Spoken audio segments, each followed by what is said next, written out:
Terima kasih Anda masih bersama kami dalam program Toko Kita, masih bersama Profesor Muhammad Anies selaku Rektor Universitas Indonesia. Prof. Anies, bagaimana nih Universitas Indonesia mengembangkan metode belajar untuk para generasi milenial, Prof? Ya, bagus. Jadi memang metode pembelajaran itu selalu harus dikembangkan sesuai dengan perkembangan zaman. Ya. Nah, pada saat ini memang semua kehidupan kita itu dipengaruhi oleh adanya disruptif teknologi. Nah, kaum yang dididik ini kan mereka yang tumbuh besar karena pengaruh teknologi. Nah, oleh karena itu, para dosen itu harus berinovasi bagaimana mengembangkan metode pembelajaran yang menggunakan teknologi informasi dan komunikasi. Nah, salah satunya yang kita kembangkan adalah e-learning.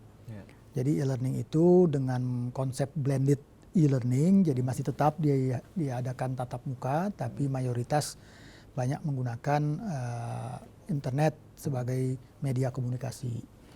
Nah, itulah metode yang sekarang kita berikan kepada mahasiswa, walaupun kita juga berbarengan melatih para dosen agar bisa memanfaatkan learning management system yang kita kembangkan untuk bisa menopang program blended learning tadi, blended e-learning tadi.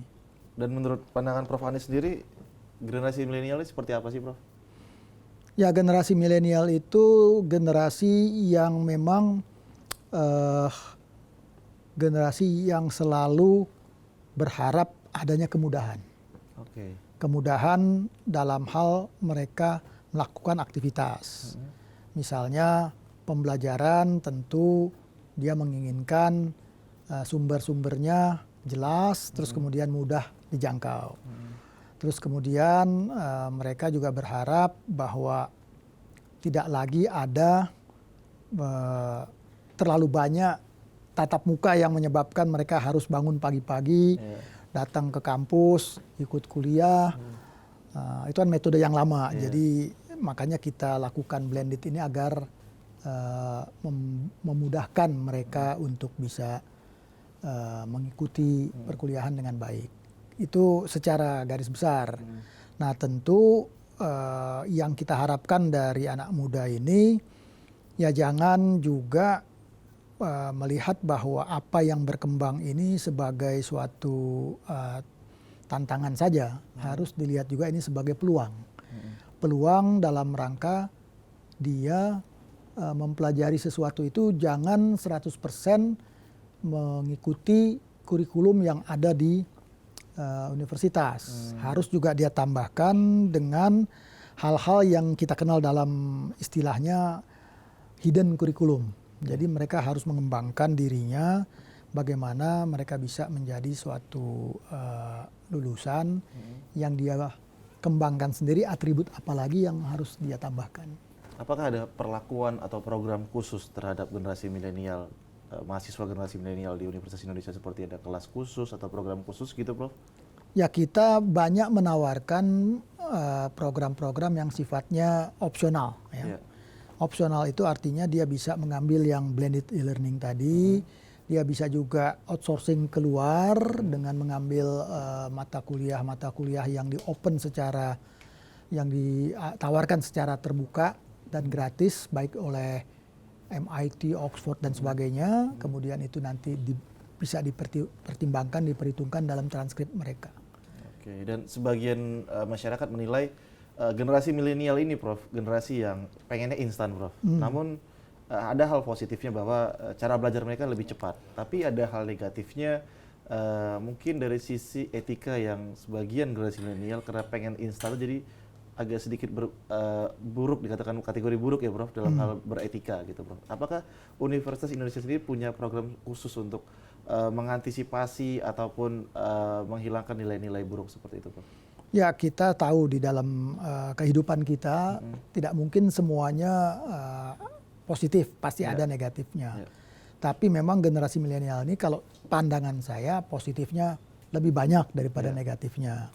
Nah, negatifnya ini masih bisa dirubah menjadi positif dengan program-program yang kita ciptakan. Seperti halnya pengaruh medsos yang sekarang ini berkembang. Nah, kita membuat satu forum di mana forum itu salah satunya namanya Forum Kebangsaan Universitas Indonesia. Salah satunya bagaimana kita meng-attack terhadap kaum milenial.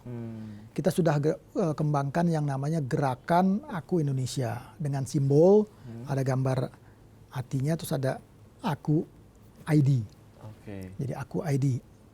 Nah, itu tidak lain adalah satu simbol untuk bisa menciptakan rasa cinta tanah air kepada anak muda, milenial, rasa persatuan, rasa kemajemukan, rasa kebersamaan, dan rasa ingin berkontribusi dan berkarya sesuai dengan passionnya. Itu gerakan itu baru di tingkat universitas, nanti mungkin kita akan kembangkan untuk menjadi gerakan nasional. Sejauh ini Prof. Anies melihat respon dari para mahasiswa seperti apa, Prof?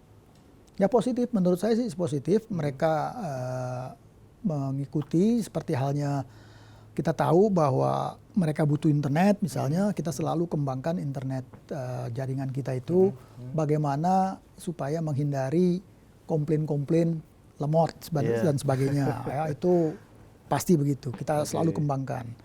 Nah, terus kita juga memberi kesempatan untuk mereka berorientasi ke luar negeri. Memang biayanya tidak mudah. Kita selalu kerjasama dengan mitra kerja kita untuk mensponsori bagaimana mereka bisa melihat di luar sana seperti apa kehidupan kemahasiswaan dan sebagainya. Student mobility juga kita galakkan. Itu fasilitasi bagaimana mereka bisa mengikuti perkembangan dunia. Selanjutnya Prof. Anies, ini masih ada kaitannya dengan yang internet, dunia milenial. Kemudian bagaimana nih Prof. Anies mengembangkan model pendidikan berbasis digital di kalangan mahasiswa itu? Metodenya? Metodenya? Ya, pertama tadi yang saya sampaikan bahwa perkuliahan yang kita lakukan itu memang secara garis besar masih banyak konvensionalnya. Tapi kita memblendednya dengan e-learning khusus untuk beberapa mata kuliah. Bahkan praktikum pun kita juga menggunakan remote lab. Jadi bisa praktek dari rumah atau dari tempat kosnya untuk bisa mengikuti praktikum-praktikum tertentu, tapi tidak semua. Nah, tentu metode ini selalu kita kembangkan. Makanya dosen-dosen itu kita harapkan ada inovasi-inovasi metode pembelajaran. Tanpa seperti inovasi, video conference ya, Prof? Macam-macam. Ada flip class, ada video conference, ada Skype.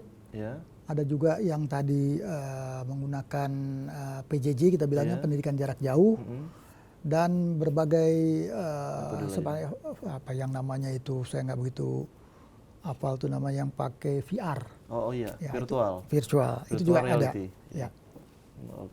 Itu juga kita kembangkan walaupun belum banyak ya.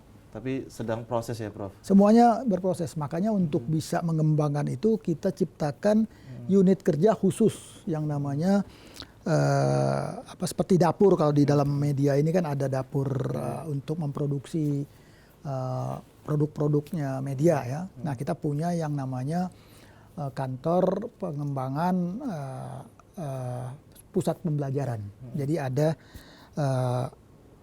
unit kerja yang memproses baik untuk menciptakan video, baik itu untuk video conference, apapun. Jadi learning resources untuk kita berikan fasilitas itu kepada siapapun, dosen maupun mahasiswa. Oke, Prof, cerita fasilitas, infrastruktur, dukungan.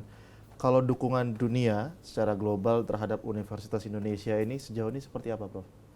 Dalam pembangunan pendidikan di Universitas Indonesia, infrastruktur, dan beberapa hal lainnya. Ya, yang tadi pertama strategi yang kami bangun dan itu terus dibangun, yaitu networking. Jadi dengan kerjasama itu biasanya kita bisa melakukan pendidikan bersama, kayak double degree misalnya, atau join seminar, atau join research, join supervising, dan juga bagaimana kita bisa memanfaatkan fasilitas-fasilitas yang ada di mitra kerja kita di luar negeri melalui sandwich program ataupun sabbatical leave. Itu salah satu yang selalu kita kembangkan. Jadi peers-nya itu tidak hanya peers dalam negeri, tapi peers dengan internasional. Gitu. Oke, Prof.